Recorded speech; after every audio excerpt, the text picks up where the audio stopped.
നമസ്തേ. രത്നവിശേഷങ്ങളും അറിവുകളുമായി രത്നശാസ്ത്രിയുടെ പുതിയൊരു എപ്പിസോഡ്. കൂടെയുള്ളത് ഉണ്ണികൃഷ്ണൻ ശിവാസ്. രത്നശാസ്ത്രയിലേക്ക് സ്വാഗതം. നമസ്കാരം. നമസ്തേ. എനിക്ക് തോന്നുന്നു നമ്മൾ ഈ ദിവസങ്ങളിലൊക്കെ ചർച്ച ചെയ്ത് വന്ന കാര്യങ്ങൾ, ഓരോ എപ്പിസോഡിൽ നമ്മൾ പറയുന്ന കാര്യങ്ങൾ, ലഗ്നത്തിൻ്റെ ലിയോ സൈനെ കുറിച്ച് നമ്മൾ പറഞ്ഞിരുന്നു. നമ്മൾ ഓരോ ലഗ്നത്തെക്കുറിച്ച് പറയുമ്പോഴും അതിൽ മറ്റ് ഗ്രഹങ്ങളുടെ ഒരു സ്വാധീനത്തെക്കുറിച്ച് നമ്മൾ പറയാറുണ്ട്. അതായത് ഈ കർക്കിടക ലഗ്നത്തെക്കുറിച്ച് നമ്മൾ ചർച്ച ചെയ്ത സമയത്ത് അതിൽ ചൊവ്വയ്ക്ക് ഒന്നും ചെയ്യാൻ പറ്റില്ല, ആള് വീക്കായി പോയി, ആളൊന്നും അല്ലാത്ത ഒരു അവസ്ഥയിൽ നിൽക്കുക.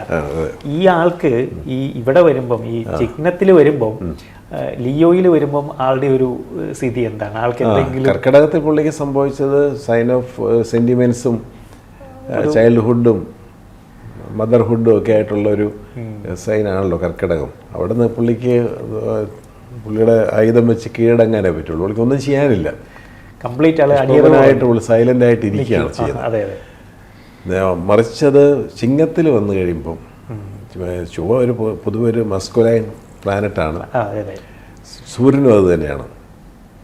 അപ്പോൾ രണ്ടും ഭയങ്കര എനർജറ്റിക് പ്ലാനറ്റാണ്.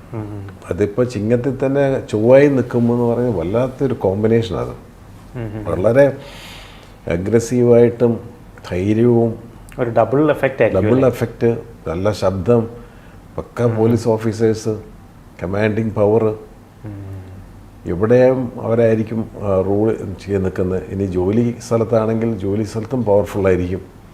അവരുടെ കീഴിൽ ആൾക്കാരെ നിർത്തും, അല്ലെങ്കിൽ അവർ നിർത്തിക്കും. ആ ഒരു കപ്പാസിറ്റി ആണ് ഈ ചൊവ്വയും സൂര്യനും തമ്മിൽ ചേർന്നാലുള്ള ഗുണം. വലിയൊരു പ്ലസ് പോയിന്റ് ആണത്. എന്ന് വെച്ചാൽ ഒരു സക്സസ്ഫുൾ ലൈഫാണത്. വളരെ നല്ലൊരു കോമ്പിനേഷനാണ്. അപ്പോൾ ഇതിനകത്ത് കോമ്പിനേഷൻ എന്ന് പറയുന്നത് ഇതിനകത്ത് വേറൊരു ചെറിയൊരു ഡിസഡ്വാൻറ്റേജ് ഉണ്ട് ഇതിനകത്ത്. ദോഷങ്ങളുണ്ട്. രണ്ടും കൂടെ നിൽക്കുന്നതുകൊണ്ട് നമ്മൾ ഓവർ അംബീഷ്യസ് ആവും. നമ്മുടെ യാത്ര ഒരിക്കലും ഈ രണ്ട് സ്റ്റോൺസിൻ്റെ ജംസിൻ്റെ കോമ്പിനേഷൻ, ജംസും സ്റ്റോണോ ആയി വരുന്നത്, ഈ രണ്ട് പ്ലാനറ്റിൻ്റെയും കോമ്പിനേഷൻസ് ഭയങ്കര അഗ്രസീവ്നെസ് ഉണ്ടാക്കും. ഇന്നും വെട്ടിപ്പിടിക്കും വരും. ഇവിടെ നല്ല കമാൻഡിങ് പവറോടി നിൽക്കും. ഓവർ അംബീഷ്യസ് എപ്പോഴും നമ്മൾക്ക് അപ്പോൾ ഒരിക്കലും ഒരു സ്വസ്ഥത കാണത്തില്ല, അലച്ചിൽ കൂടുതലായിരിക്കും.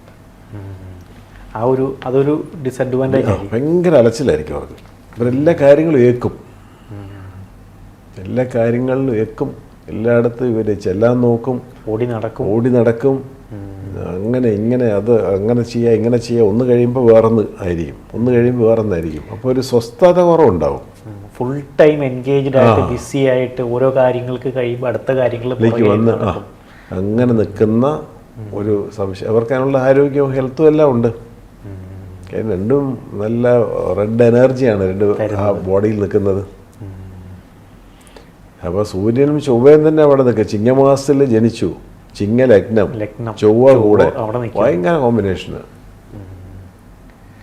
ഭയങ്കരമായിട്ടൊരു ഉയർച്ച ഏത് മേഖലയിലാണെങ്കിലും.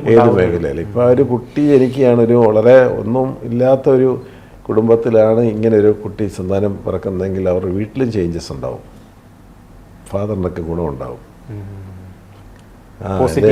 എൻ്റെ ഇവൻ ജനിച്ചതിന് ശേഷം ഒരു വർഷം കഴിഞ്ഞപ്പോൾ ഞാൻ പുറത്ത് പോയി, ഞാൻ സൗദിക്ക് പോയി, അല്ലെങ്കിൽ ദുബായിക്ക് പോയി. അങ്ങനെ കാര്യങ്ങൾ നേട്ടായി, ഭൂമി ലാൻഡ് വരും, പ്രോപ്പർട്ടി വരും. ഈ ചിങ്ങ ലഗ്നത്തിന് അല്ലെങ്കിൽ ചിങ്ങം രാശിക്കുള്ള ഒരു ഗുണമെന്ന് പറയുന്നത് ചൊവ്വ 4th and 9th house hold ചെയ്യുന്ന ആളാണ്. 4th and 9th ഹൗസ്, 4ഉം 9ഉം ഭാവാധിപൻ ചൊവ്വയാണ്. ആ ചൊവ്വയാണ് സൂര്യൻ്റെ കൂടെ നിൽക്കുന്നത് ഓർത്തോണം. 4th എന്ന് പറയുമ്പോൾ ലാൻഡ്, പ്രോപ്പർട്ടി, വീട്, കാര്യങ്ങളെല്ലാം ഓക്കെ. 9th ഹൗസ് എന്ന് പറയുന്നത് ഭാഗ്യം എന്ന് പറയുമ്പോൾ അത് കർമ്മ മേഖലയിലാകട്ടെ അല്ലാതെ ആകട്ടെ എല്ലാത്തിനകത്തും ഈ ഭയങ്കര നല്ല ഉഗ്രൻ കോമ്പിനേഷനാണത്. പരസ്പരം വളരെ നല്ലൊരു യോഗം അത്. ഇത് രണ്ടും ഒന്നിച്ചു വരുന്നത്. കാരണം ലഗ്നാധിപൻ സൂര്യൻ ലഗ്നത്തിൽ തന്നെ നിൽക്കുന്നു, കൂടെ 4-ാം ഭാവാധിപനും 9-ാം ഭാവാധിപനും ഇരിക്കുന്ന ചൊവ്വയും കൂടെ നിൽക്കുന്നു. രണ്ടും അഗ്രസീവായിട്ടുള്ള നല്ല പ്ലാനറ്റ്സ്, നല്ല കപ്പാസിറ്റി ഉള്ളവർ. ഇവർ നല്ല റൂളിംഗ് കപ്പാസിറ്റി എന്ന് മാത്രമല്ല, എന്ത് കാര്യത്തിനകത്ത് അവർക്കൊരു അച്ചടക്കം ഉണ്ടാവും കേട്ടോ. കാരണം ഒരു നല്ല അഡ്മിനിസ്ട്രേറ്റർ ആയിരിക്കും, നല്ലൊരു റൂളറായിരിക്കും.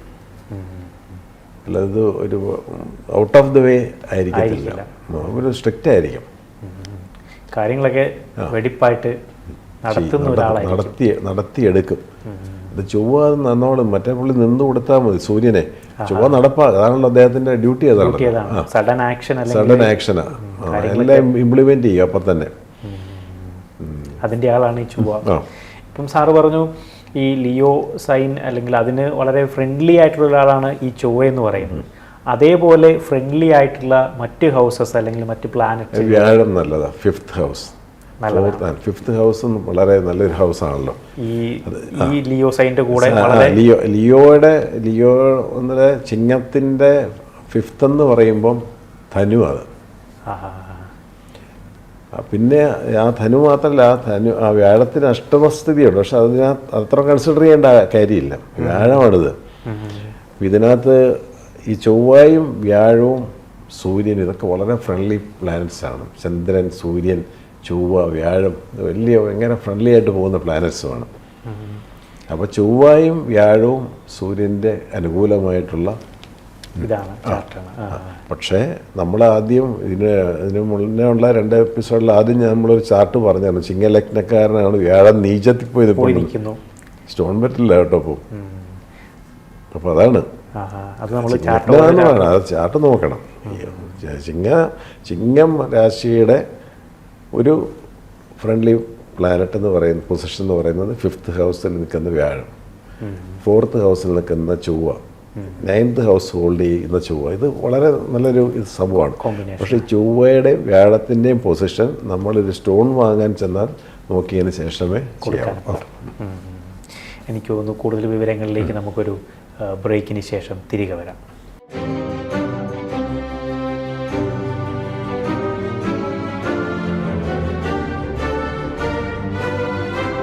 Welcome back to Ratnashastram. ഇപ്പോൾ സാറ് പറഞ്ഞു ഈ ലിയോ സൈന് വളരെ ഫ്രണ്ട്ലി ആയിട്ടുള്ള ആൾക്കാരാണ് ഈ ചൊവ്വയും അതുപോലെ തന്നെ വ്യാഴവും എന്ന് പറഞ്ഞു. ഇപ്പം ഇവർ മൂന്നും കൂടെ വളരെ ഫ്രണ്ട്ലി ആയിട്ടുള്ള അങ്ങനെയുള്ള ചാർട്ടുകളൊക്കെ വരുമോ? പിന്നെ വരും, അങ്ങനെ വരും. അപ്പം അങ്ങനെയാണെങ്കിൽ ഇതിൻ്റെ മൂന്നിൻ്റെയും രത്നങ്ങൾ ഇവർക്ക് ഉപയോഗിക്കാമോ? ഉപയോഗിക്കാം, കുഴപ്പമില്ല. അത് എല്ലാ ഡിവിഷണൽ ചാർട്ട് D1 D9 ഒക്കെ വളരെ 2 ചാർട്ട് ഇമ്പോർട്ടൻ്റ്. D9 വളരെ ഇമ്പോർട്ടൻ്റ് ചാർട്ടാണ് സ്റ്റോൺ നിർണ്ണയിക്കുന്നതിലും. ഓക്കെ. കാരണം നമ്മളുടെ ഗ്രഹനില എന്ന് പറയുന്ന D1 ചാർട്ട് നമ്മുടെ ശരീരമാണെങ്കിൽ ഇൻറ്റേർണൽ പാർട്സ് എന്ന് പറയുന്നത് D9 വളരെ ഇമ്പോർട്ടൻ്റ്. അത് പ്രത്യേകിച്ച് രത്നം നമ്മൾ സജസ്റ്റ് ചെയ്യുമ്പോൾ അതിവിടെ നോക്കും. നല്ലൊരു പൊസിഷനിലാണ് ഒരു ഗ്രഹം D1 ചാർട്ട് നിൽക്കുന്നെങ്കിലും D9ലും അത് വളരെ മോശം നെഗറ്റീവ് ആണെങ്കിൽ ഞാൻ സ്റ്റോൺ ഞാൻ കൊടുക്കാറില്ല, സജസ്റ്റ് ചെയ്യില്ല, ഞാൻ കൊടുക്കാറില്ല. ഓക്കെ. ഇപ്പോൾ ഈ സൂര്യനും ചന്ദ്രനും അല്ലെങ്കിൽ സൂര്യനും ചൊവ്വയും വളരെ നല്ല പൊസിഷനിൽ നിൽക്കുകയാണെന്ന് വിചാരിച്ചാൽ ഇതിൻ്റെ രണ്ടിൻ്റെയും രത്നങ്ങൾ ഒന്നും കൊടുക്കാം, കുഴപ്പമില്ല. അതിൻ്റെ ക്യാരറ്റ് വളരെ നോക്കിയിട്ടേ കൊടുക്കുകയുള്ളൂ. കാരണം രണ്ടും ഈ പറയുന്ന റെഡ് എനർജിയാണ്. അഗ്രസീവ് ആയത് പ്ലാനറ്റ്സും പിന്നെ ഈ ചൊവ്വയ്ക്കൊക്കെ ഉള്ള കല്ലുകൾ വലിയ ക്യാരറ്റേജ് കൊടുത്താൽ ഓവർ കോൺഫിഡൻസ്, അമിത ആത്മവിശ്വാസം എടുത്തിയാടും. രണ്ടും റെഡ് എനർജിയാണ്. അടിക്കാന്ന് വിചാരിച്ച് എന്നാൽ വല്ലതും പറഞ്ഞു പോരാന്ന് വെച്ചാൽ അടിച്ചിട്ട് പോരെന്ന് പറഞ്ഞ പോലെ ആയിപ്പോവും. അത്രയ്ക്കും പിന്നെ അത് വളരെ നോക്കി കൊടുക്കുള്ളത്. അല്ലെങ്കിൽ ഇതിൻ്റെ ഇപ്പോൾ നമുക്ക് സൂര്യൻ ലഗ്നാധിപൻ ചെറിയൊരു ക്യാരറ്റ് കൊടുത്തു. ഈ ചൊവ്വയുടെ വേണമെങ്കിൽ നമ്മൾ ഉപരത്നമായിരിക്കും കൊടുക്കുന്നത്, കർണേലിയൻ എന്ന് പറയുന്ന രത്നം. ഓഹോ, അങ്ങനെയും ചെയ്യാം. അതായത് നമുക്ക് ആ ടോട്ടലായിട്ട് വരുന്ന എഫക്റ്റിനെ നമുക്കൊന്ന് കുറയ്ക്കാനായിട്ട് ഈ ഉപരത്നങ്ങൾ വഴി നമുക്ക് നമ്മൾ എന്തിനാ ഇത് കൊടുക്കേണ്ട ആവശ്യം. ഇപ്പോൾ ചില സ്ഥലങ്ങളിൽ ഞാൻ സജസ്റ്റ് ചെയ്ത് ധരിക്കുന്നവർ പിന്നീട് ഒരു 2 കൊല്ലം 3 കൊല്ലം കഴിയുമ്പോൾ സാറേ ഞാൻ വന്നതിൻ്റെ കാരണമുണ്ടായിരുന്നു സാർ, ഇപ്പം നമുക്ക് ഈ സൂര്യൻ്റെ കല്ല് സാറ് തന്നല്ലോ, അല്ലെങ്കിൽ വ്യാഴത്തിൻ്റെ കല്ല് എനിക്ക് തന്നല്ലോ, അപ്പം അത് വ്യാഴം വളരെ നല്ലതാണല്ലോ, പിന്നെ ഇതിൻ്റെ കല്ല് ധരിക്കണോ എന്ന് ആണ് വേറൊരാളിനോട് ചോദിച്ചു. ഇത് നമ്മൾ കൺസിഡർ ചെയ്യുന്നത് എന്നാന്ന് വെച്ചാൽ അവരറിവില്ലാത്തവരൊന്നും അല്ല ചോദിക്കുന്നത് കേട്ടോ. അപ്പോൾ 9 ഗ്രഹങ്ങളും എല്ലാം ഈ വ്യാഴം മാത്രമായിരിക്കും അവിടെ നന്നായിട്ട് നിൽക്കുന്നത്. അല്ലെങ്കിൽ ഈ ഒരു സൂര്യൻ മാത്രമായിരിക്കും അവിടെ നന്നായിട്ട് നിൽക്കുന്നത്. അപ്പോൾ അതിനെ മാക്സിമം ക്യാരറ്റ് കൊടുത്ത് എൻഹാൻസ് ചെയ്യുക. കാരണം നമുക്കൊരു കഴിവുണ്ട്, നമുക്ക് നടക്കാനും പോകാനും ഒന്നും പറ്റിയില്ലാത്ത ഒരാളാന്ന് വിചാരിക്കുക ബൈ ബർത്തിൽ. നമുക്ക് കഴിവ് എഴുതാനാണെങ്കിൽ അതിൽ കോൺസെൻട്രേറ്റ് ചെയ്താൽ പോരെ, അതാണ് നല്ലത് എന്ന് പറഞ്ഞ പോലെ തന്നെ. അല്ല, നമ്മൾ നടക്കാൻ ശ്രമിച്ചാലോ അതുമില്ല ഇതും ഇല്ലാതായി പോകും, രണ്ടും പോവും. അപ്പോൾ അത് തന്നെയാണ് ഈ കല്ലുകൾക്കൊക്കെ അപ്ലൈ ചെയ്യുന്ന ഒരു രീതി. ശനിയുടെ കല്ല് കൊടുക്കേണ്ട ആവശ്യമില്ലല്ലോ, ശനി നല്ലതാണല്ലോ. മകര ലഗ്നവും ഒക്കെ അല്ലേ, അപ്പോൾ എന്തിനാണ് ശനിയുടെ കല്ല്? ശനി ഓൾറെഡി പവറാണല്ലോ, അതങ്ങനെ ഹരിക്കുന്ന തെറ്റായ ഒരു കൺസെപ്റ്റ് അത്. എന്നുവെച്ചാൽ അവർ പറയുന്ന കാര്യം ശരിയാണ്, പക്ഷേ മറ്റാരും ഇല്ല സപ്പോർട്ട് ചെയ്യാൻ പുള്ളിയെ. അപ്പോൾ നമ്മളെ സപ്പോർട്ട് ചെയ്യുന്ന ആളെ തന്നെ നമ്മൾ കുറച്ചുകൂടെ ഒന്ന് സ്ട്രോങ് ആക്കി നിൽക്കുന്നു. ഇപ്പോൾ ഇവിടെ സാറ് പറഞ്ഞപ്പോഴാണ് ഈ പറഞ്ഞ പോലെ സൂര്യനും ചൊവ്വയൊക്കെ എനിക്ക് അനുകൂലമാണെന്ന് വിചാരിച്ചിട്ട് എന്നാൽ രണ്ടിൻ്റെയും ഒരു 5-6 ക്യാരറ്റ് വെച്ച് ഇട്ടേക്കാമെന്നൊക്കെ വെച്ചാലുള്ള ഒരു അപകടങ്ങളാണ്. നമ്മൾ വീട് പണിയുന്നു, സ്ഥലം എടുക്കുന്നു, സ്ഥലം ഇച്ചിരി ഒരു ചതുപ്പ് നിലമാണ്, നമ്മളതിൻ്റെ തൂണാണോ പിന്നെ സ്ട്രെങ്ത് ആക്കാൻ നോക്കുന്നത്, അതോ അതിൻ്റെ ബേസ്മെൻ്റ് ആണോ? ഒരു ബേസ്മെൻറ്റ് വേണമല്ലോ. ആ ബേസ്മെൻ്റാണ് നമ്മളെ സപ്പോർട്ട് ചെയ്യുന്ന ഗ്രഹങ്ങൾ. അവർക്ക് സ്ട്രെങ്ത് ഇല്ലെങ്കിൽ വേറൊന്നും പറഞ്ഞിട്ട് കാര്യമില്ല. പക്ഷെ അവരുടെ ക്യാരക്ടർ നോക്കണം, ആ ഗ്രഹത്തിൻ്റെ ക്യാരക്ടർ നോക്കണം. ഇപ്പം സൂര്യനാണെങ്കിൽ സൂര്യൻ മാത്രമേ ഉള്ളെന്ന് പറഞ്ഞിട്ട് 10 ക്യാരറ്റ് സൂര്യൻ്റെ കല്ല് കൊടുക്കാൻ പറ്റത്തില്ല. അതിനുള്ള ഡ്രോബാക്സ് ഉണ്ട്. കാരണം അത് ഹീറ്റ് വർദ്ധിപ്പിക്കും. അങ്ങനെയുള്ള കാര്യങ്ങൾ നമ്മൾ ചെക്ക് ചെയ്യണം. അപ്പോൾ അതുകൊണ്ട് നമുക്ക് ഈ സബ്ജക്റ്റുകൾ നമ്മൾ പറഞ്ഞ് തീരാത്തതിൻ്റെ പ്രശ്നം എന്ന് വെച്ചാൽ പിന്നെ ഓരോ കാര്യങ്ങൾ നമ്മുടെ മനസ്സിൽ പൊങ്ങി വരും. അത് തീർത്ത് വേണമല്ലോ നമുക്ക് പോകാനായിട്ട്. ഇപ്പോൾ എനിക്ക് തോന്നുന്നു സാറ് നമ്മൾ ഈ ചർച്ച ചെയ്ത സമയത്ത് പറഞ്ഞൊരു കാര്യമായിരുന്നു, ചൊവ്വ നന്നായിട്ട് നിൽക്കുന്നു സൂര്യൻ്റെ കൂടെ, പക്ഷേ ചൊവ്വയുടെ രത്നമായ റെഡ് കോറിൽ കൊടുത്തില്ല. പക്ഷേ നമുക്ക് വേണമെങ്കിൽ ഒരു കർണേലി എന്ന് പറയുന്നത് ചൊവ്വയുടെ ഉപരത്നമാണ്. അതിൻ്റെ ബാൻഡുകളും കാര്യങ്ങളും ഒക്കെ നമുക്ക് ഉപയോഗിക്കാൻ പറ്റും.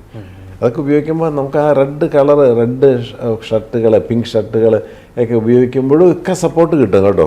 ആ ഒരു എനർജി, ആ ഒരു കളറിൽ വരുന്ന ഒരു എനർജി, ഒരു പോസിറ്റീവ്നെസ് നമുക്ക് കിട്ടും. ഓക്കെ.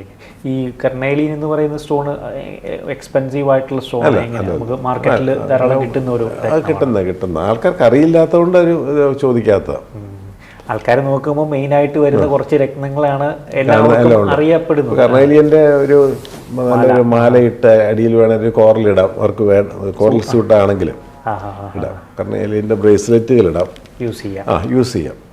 ഇതൊന്നും കുഴപ്പമൊന്നുമില്ല. അപ്പോൾ നമുക്കെപ്പോഴും നമ്മളെ സപ്പോർട്ട് ചെയ്യുന്ന ആളെ കൂടെ കൊണ്ട് നടക്കുക എന്ന് പറയുന്നതാണ് ഇതിൻ്റെ സയൻസ്. അത് അധികമായാലും അമൃതും വിഷം, അത് വേറൊരു സംഭവം കൂടെ ഉണ്ട്. എങ്കിൽ പോലും ഈ രത്നങ്ങൾ ചിലപ്പോൾ നമുക്ക് ഇത് കല്ലിൻ്റെ ആവശ്യമില്ല, കല്ലിന് ഇതിന് ബലമുണ്ടല്ലോ എന്ന് പറയുമ്പോഴും നമ്മൾ ചിന്തിക്കുന്നത് എത്ര പേരുടെ ഇടയിലാണ് ഈ പുള്ളി ബലവാനായിട്ട് നിൽക്കേണ്ടത്.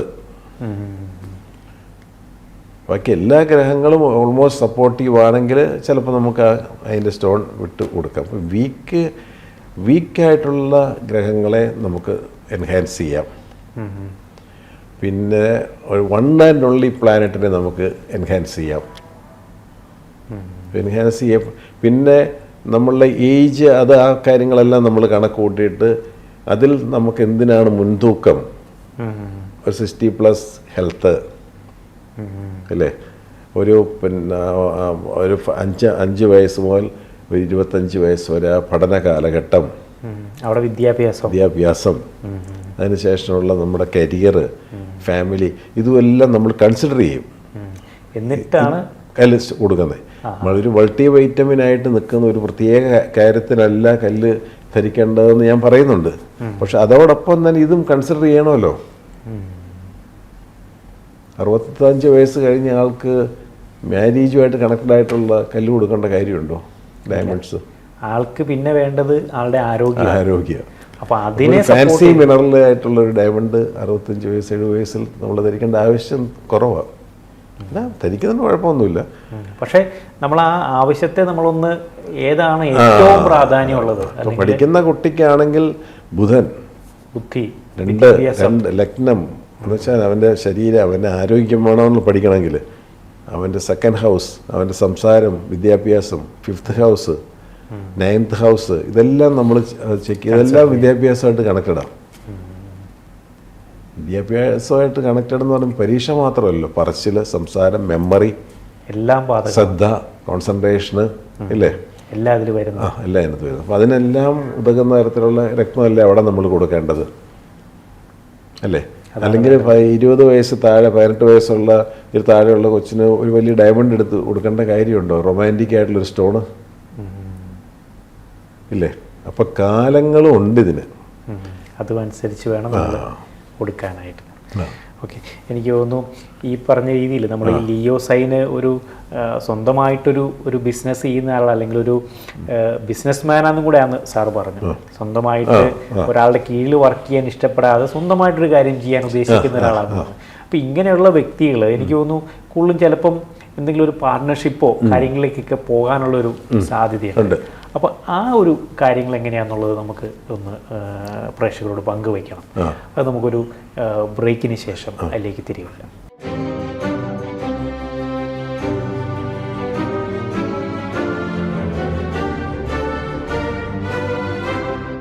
Welcome back to Ratnashastram. നമ്മൾ പറഞ്ഞു വന്നത് ഈ ലിയോ സൈൻകാർ എന്തെങ്കിലും ഒരു പാർട്ണർഷിപ്പിലേക്കൊക്കെ പോകുമ്പോൾ എന്തായിരിക്കും, എങ്ങനെയായിരിക്കും നമ്മളെ? പാർട്ണർഷിപ്പ് എന്ന് പറയുന്നത് നമുക്ക് എപ്പോഴും 7th ഹൗസാണ്. 10th house career. അപ്പോൾ നമ്മൾ 10th ഹൗസ് ചെക്ക് ചെയ്യുന്നു. ആ 10th ഹൗസ് കൊണ്ട് നമ്മളുടെ ഒരു കരിയറിന് എന്താണ് നമുക്ക് മനസ്സിലാക്കാൻ പറ്റും. പാർട്ണർഷിപ്പിലേക്ക് ചേരണമെങ്കിൽ നമുക്ക് 7th ഹൗസ് നോക്കണം. ഈ 7th ഹൗസ് നല്ല രീതിയിൽ നിൽക്കുന്നു, 7th ഹൗസിൻ്റെ അധിപൻ ലഗ്നത്തിൽ വന്ന് നിൽക്കുന്നു, അല്ലെ 7th ഹൗസിൻ്റെ അധിപൻ ഒരു ഭാഗ്യസ്ഥാനത്ത് വന്ന് നിൽക്കുന്നു, അല്ലെ 7th ഹൗസിൻ്റെ ആൾ പോയി 10th ഹൗസിൽ പോയി നിൽക്കുന്നു, 11th ഹൗസ് പ്രോഫിറ്റിൽ പോയി നിൽക്കുന്നു. ഇതൊക്കെ നല്ല സൈനുകളാണ് ഒരു പാർട്ണർഷിപ്പിനെ സംബന്ധിച്ചിടത്തോളം. കാരണം അതെല്ലാം നല്ലതാണ്, അനുകൂലമാണ് ആൾക്ക്.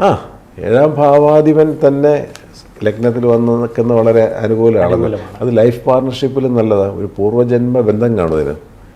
7ാം ഭാവാധിപൻ ലഗ്നത്തിൽ വന്ന് നിൽക്കണമെങ്കിൽ എന്തെങ്കിലും മുൻകാല പരിചയമോ പ്രീവിയസ് ബർത്തോ കേട്ട് കണക്റ്റഡാണ്. 7ാം ഭാവാധിപൻ എട്ടിപ്പോയിരുന്ന സംഭവമെല്ലാം മാറി നഷ്ടസ്ഥാനത്തേക്ക് പോയി. ഇതാണ് ഇതിൻ്റെ കാൽക്കുലേഷൻസ്. അപ്പോൾ 7th ഹൗസിൽ ഇപ്പോൾ സൂര്യൻ്റെ കാര്യമല്ല ചോദിച്ചത്. അപ്പോൾ അത് ദശാകാലം ഇപ്പോൾ സൂര്യ ശനി ബന്ധം ഉള്ള ഒരാളാണ്. അത് ഇപ്പോൾ ഒന്നുമില്ലെങ്കിൽ സൂര്യശനി ഡയറക്റ്റ് 7th ഹൗസിൽ പോയി നിൽക്കുന്നു, അല്ലെങ്കിൽ ഇപ്പം കുംഭലഗ്നം 12th ഹൗസിൽ സൂര്യനും ശനി നിൽക്കുന്നു. അപ്പോൾ 7th ഹൗസ് കുംഭത്തിൻ്റെ 7th ഹൗസാണ് ചിങ്ങമാണ്. അപ്പോൾ 7th ഹൗസായി. അപ്പോൾ അതിൻ്റെ അവിടെ ഒന്നുമില്ല, പ്ലാനറ്റ്സ് ഒന്നും ഇല്ലെന്ന് വിചാരിക്കുക. ആ 7th ഹൗസിൻ്റെ ആൾ പോയി 12th നിൽക്കുന്നു. ശനിയുണ്ട്, നല്ലൊരു പോർഷനല്ല കേട്ടോ. അയാളൊരു ബിസിനസ് നടത്തുന്നു. സൂര്യദശാകാലം വരുമ്പം ഡെഫിനറ്റ്ലി ഈ പാർട്ണർഷിപ്പിൽ അടികെട്ടും, പിരിയും, പ്രോബ്ലംസ് ഉണ്ടാകും. സൂര്യശനി കൺജക്ഷൻ ഒരു ഡിസ്പ്യൂട്ട് ഉണ്ടാക്കുന്ന ഒരു കൺജക്ഷനാണ്. അപ്പോൾ ആ സമയത്ത് ഈ പറയുന്ന ദശാകാലം കൂടെ വന്നാൽ ഈ ഒരു പ്രശ്നത്തിലേക്ക് വരാം. ഇവിടെയാണ് നമ്മൾ. അപ്പോൾ ഇയാൾ നേരത്തെ ഒരു കൺസൾട്ട് ചെയ്യുകയാണെങ്കിൽ നല്ല അറിവുള്ള ആരെ കുഞ്ഞുങ്ങൾ കാണിക്കുകയാണ്, അവർ പറയും നിങ്ങൾക്ക് പാർട്ണർഷിപ്പ് വേണ്ട, നിങ്ങൾ തുടങ്ങിയാലും നിങ്ങൾ 6 കൊല്ലം കഴിഞ്ഞ് 7ാമത്തെ കൊല്ലം മുതൽ 13ാമത്തെ കൊല്ലം, അതായത് 6 വർഷം ആദ്യത്തെ ദശാകാലം. ബിസിനസ് തുടങ്ങി 5 കൊല്ലം പോയെന്ന് വിചാരിക്കുക, ആദ്യത്തെ 5 കൊല്ലം. പിന്നെ മുതൽ സൂര്യദശാകാലം 6 വർഷമാണ്. 6 വർഷത്തിനുള്ളിൽ ഇത് പോവും. ഇവണത് ലൈഫ് പാർട്ണർഷിപ്പിൽ പോലും ചലഞ്ചസ് ഉണ്ടാക്കാം. വരും, അത് ഒന്ന് ടച്ച് ചെയ്ത് പോവും. ചിലർക്കത് വർക്കൗട്ടാവും, ചിലർക്ക് സ്ട്രഗിൾ ചെയ്തും പിടിച്ചും അങ്ങനെ നിന്നും മാറി നിന്നും ഒക്കെ അങ്ങനെ അങ്ങ് തീരും. അപ്പോൾ ആ സൂര്യൻ ബിസിനസ് ആണെങ്കിൽ പോലും പാർട്ണർഷിപ്പിൽ വരുമ്പോൾ 7th ഹൗസ് വളരെ important. Partnership 7th house is മെന്റ് four business as well as life partnership. അതാണ് അതിനകത്ത് വരുന്നത്. അപ്പം ഈ ലിയോ സൈൻ ആണ് അല്ലെങ്കിൽ സൂര്യൻ്റെ ദശാകാലമാണ് എന്നൊന്നും പറഞ്ഞിട്ട് കാര്യമില്ല. ഇല്ല. അതേസമയം ലഗ്നാധിപനായിരിക്കുന്ന സൂര്യൻ്റെ ലഗ്നാധിപനായ സൂര്യൻ, നമ്മൾ റൂബി കൊടുത്ത ആൾ 9 നിൽക്കുന്ന അയാൾക്കൊരു സൂര്യദശാകാലമൊക്കെ ഒന്നും ആൾ അടിച്ച് പൊളിച്ച് കയറിപ്പോവും. വളരെ പ്രോസ്പെറിറ്റി ഉള്ള ഒരു സമയമായിരിക്കും. എപ്പോഴും ഞാൻ പറഞ്ഞിട്ടുണ്ട്, സൂര്യദശാകാലം തുടങ്ങുന്ന ഒരു ചേഞ്ചാണ്. ഈ ഒരു 20 വർഷത്തെ ശുക്രദശാകാലം കഴിഞ്ഞിട്ടാണ് 6 വർഷത്തെ ആദിത്യദശ വരുന്നത്. അപ്പോൾ ശുക്രദശ തീരുന്ന അത് തുടങ്ങുമ്പോൾ ഒരു ചേഞ്ച് വരും. ഒന്നുമില്ലെങ്കിൽ ഒന്ന് പ്ലേസ് ടു പ്ലേസ് ഇയാൾ മാറും. ബിസിനസ്സിലാണെങ്കിൽ ബിസിനസ് എന്തെങ്കിലും ഒരു ചേഞ്ച് വരുത്തും. അത് നല്ല സൂര്യനാണെങ്കിൽ ബിസിനസ് കുറച്ചുകൂടെ ഗ്രോ ചെയ്യും. മോശമാണെങ്കിൽ ഡൗണായി പോകും, അലച്ചിലായി പോകും. കാരണം സൂര്യന് അലച്ചിലും സ്ട്രെയിനും സ്ട്രെസ്സും, സൂര്യദശ ആദിത്യദശ അലയാത്തവരില്ല, ഇങ്ങനെ ഉണ്ടല്ലോ. ഇതെല്ലാം പ്രാവർത്തികമാകും അവിടെ. നല്ല സൂര്യനാണെങ്കിൽ ആ സൂര്യദശാകാലത്തും നല്ല പൊസിഷനിൽ വരും, നല്ല അഡ്മിൻ കപ്പാസിറ്റി. ജോലിയിലാണെങ്കിൽ അഡ്മിൻ ആവും ആൾ. പുള്ളിയുടെ പേര് ഇപ്പോൾ 10 പേരാണെങ്കിൽ ഒരു 50 പേര് ഇവിടെ കയറും, കൺട്രോൾ ചെയ്യും. വലിയ കോർപ്പറേറ്റ് കമ്പനികളിലൊക്കെ കാര്യങ്ങൾ നടത്തുന്ന CEO-മാരും ഒക്കെ ഇല്ലേ, അവർക്ക് എത്രയോ ആൾക്കാരെ അവർ കൺട്രോൾ ചെയ്യുന്നത്. ഒരുപാട് ബ്രാഞ്ചസ് ഉള്ള ഷോപ്പുകൾ ഒരാളായിരിക്കും കാണുന്നത്. അപ്പോൾ അവർ സ്ട്രോങ് ആയിരിക്കും. അവർക്കെപ്പോഴും കുറേ ആൾക്കാർ എനിമീസ് കാണും. ഇപ്പോൾ 300 പേര് സ്റ്റാഫ് ഉണ്ടെന്ന് വിചാരിക്കുക. ഒരാൾ ഇതിൻ്റെ മേൽനോട്ടത്തിൽ എല്ലാ സ്റ്റാഫിനും നിർത്തുമ്പോൾ ചിലയിടത്ത് മോശമായ തീരുമാനങ്ങൾ എടുക്കേണ്ടി വരും, ചിലയിടത്ത് നല്ല തീരുമാനങ്ങൾ എടുക്കേണ്ടി വരും. ചിലരോട് നമ്മൾ റഫായിട്ട് സംസാരിക്കേണ്ടി വരും, ടഫായിട്ട് സംസാരിക്കേണ്ടി വരും. ഇപ്പോൾ തെങ്ങിനും കമുകിനും ഒരേ തളപ്പല്ല ഇടുന്നത്, അല്ലേ കയറെങ്കിൽ എന്ന് പറഞ്ഞാൽ. അപ്പോൾ കുറേ ആൾക്കാർ നമുക്കെപ്പോഴും ഓപ്പോസിഷനിലായിരിക്കും. അത് നമ്മൾ തലപ്പത്ത് എപ്പോൾ എവിടെ ഇരുന്നാലും അടി ഇങ്ങനെ വന്നുകൊണ്ടേയിരിക്കും. പക്ഷെ അത് കവർ ചെയ്യാനുള്ള ഒരു സ്ട്രക്ചർ പുള്ളിക്ക് കൊടുത്ത് കാണണം, അല്ലെങ്കിൽ പുള്ളി തലപ്പത്ത് വരത്തില്ല. അത് ഈ പറഞ്ഞ പോലെ എനിക്ക് തോന്നുന്നത് ഒരു മരം വളരണമെങ്കിലും അതിന് വെയിലും മഴയും വേണം. നല്ല കായുള്ള ഫലമുള്ള നിറയെ മാങ്ങയുള്ളിടത്ത് ഏറ് വരുള്ളൂ. ഇല്ലേ മാവ് എന്തിനാ കൊള്ളും? ഒരു കായ്ഫലം ഇല്ലാത്ത മാവ് പട്ടടയിലേക്കാണ് കൊണ്ടുപോകുന്നത്, കത്തിക്കാനാണ് കൊണ്ടുപോകുന്നത്. അപ്പോൾ അത് നമ്മൾ അക്സെപ്റ്റ് ചെയ്യുക. അതായത് ഇതിൻ്റെ ഈ സൂര്യൻ്റെ ഒരു പവറാണ്. ആ സൂര്യൻ അത് വേണ്ട തരത്തിലേ പറയുള്ളൂ. അത് ചെയ്യ്, അല്ല ഇത് ചെയ്യത്, നീ ഇങ്ങോട്ട് മാറി നിൽക്ക്, അല്ല നീ ഇതിനകത്ത് ഇടപെടണ്ട, മതി, നിൻ്റെ പരിപാടികളൊക്കെ കഴിഞ്ഞു കേട്ടോ, ഇങ്ങനെ പറയിക്കും. കൃത്യമായിട്ടുള്ള ആ ഒരു തീരുമാനങ്ങളും കാര്യങ്ങളും. നല്ല സൂര്യൻ നല്ല തീരുമാനങ്ങൾ എടുക്കുകയുള്ളൂ, മോശം തീരുമാനത്തിലേക്ക് വരത്തില്ല. എനിക്ക് തോന്നുന്നു നമ്മളൊരു 3-4 എപ്പിസോഡ് വളരെ ഡീറ്റെയിൽ ആയിട്ട് വളരെ വിശുദ്ധമായിട്ട് നമ്മൾ ഈ ലിയോ സൈനെ കുറിച്ച് നമ്മൾ ചർച്ച ചെയ്യുകയുണ്ടായി. എനിക്ക് തോന്നുന്നു അത് ഒരുപാട് വിവരങ്ങൾ നമ്മൾ പങ്കുവെച്ചു. പ്രേക്ഷകർക്ക് വളരെ ഉപകാരപ്പെട്ടിട്ടുണ്ടാവും. നമ്മൾ രത്നങ്ങളെക്കുറിച്ച് മാത്രമല്ല, ഈ രത്നനിർണയത്തിൽ വരുന്ന രീതികൾ, അതിൻ്റെ പിറകിലുള്ള ഓരോ കാര്യങ്ങളാണ് നമ്മൾ ഇതിനകത്ത് ചർച്ച ചെയ്തു വരുന്നത്. എനിക്ക് തോന്നുന്നു നമ്മുടെ ഇന്നത്തെ എപ്പിസോഡിനകത്തെല്ലാം നമ്മൾ ചൊവ്വ കൂടെ നമ്മൾ ഇൻവോൾവ് ചെയ്യിക്കുന്നുണ്ട് ഓരോ ലഗ്നം. അപ്പോൾ അത് കറങ്ങി തിരിച്ച് മീനം വരെ നമ്മൾ അങ്ങനെ കൂടെ കൊണ്ടുപോകാം. നമുക്ക് ലഗ്നം, അതിനകത്ത് മാഴ്സ്, പിന്നെ ലഗ്നത്തിൻ്റെ ക്യാരക്ടറിസ്റ്റിക്സ്, അതിൻ്റെ സ്റ്റോൺസ്, മാച്ചിങ് അല്ലെങ്കിൽ മിസ്മാച്ച്, ഇതെല്ലാം നമുക്ക് ഓരോ എപ്പിസോഡിൽ മുമ്പോട്ട് പോകുന്ന എപ്പിസോഡിൽ നമുക്ക് ഉൾപ്പെടുത്താം. ഇതുകൊണ്ട് ഇന്നത്തെ എപ്പിസോഡ് നമുക്ക് വൈൻഡപ്പ് ചെയ്യാനുള്ള സമയമായി. അടുത്തൊരു എപ്പിസോഡിൽ നമുക്ക് കണ്ടുമുട്ടാം. നമസ്കാരം.